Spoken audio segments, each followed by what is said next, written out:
Hello friends, આજે આપણે કાચી કેરીમાંથી ખૂબ જ લાજવાબ એવી ચટણી આપણે બનાવશું જે ખાવામાં ખૂબ જ યમી લાગે છે.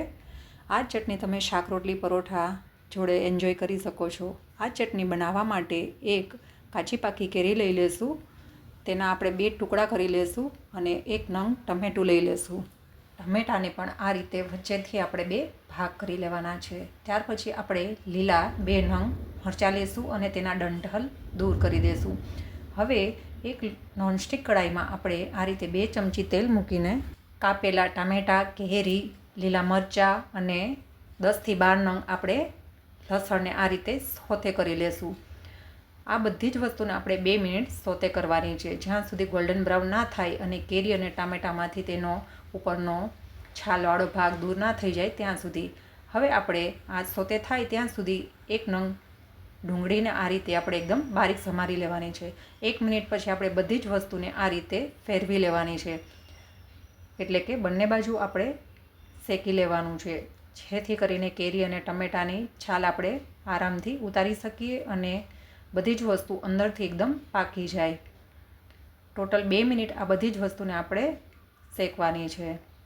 તો તમે જોઈ શકો છો કે બધી જ વસ્તુ ગોલ્ડન બ્રાઉન કલરની થઈ ગઈ છે.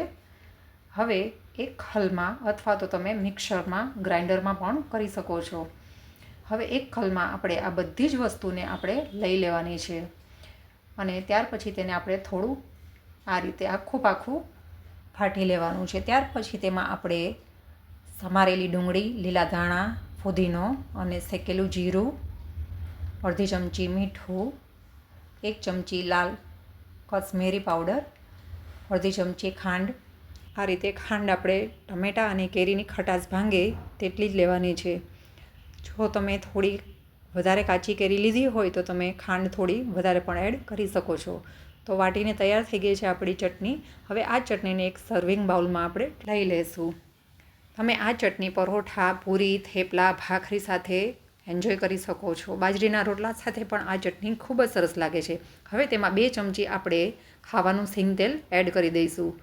તો તૈયાર છે આપણી કાચી કેરી અને લસણની ખાટી મીઠી તીખા સ્વાદની રજવાળી ચટણી.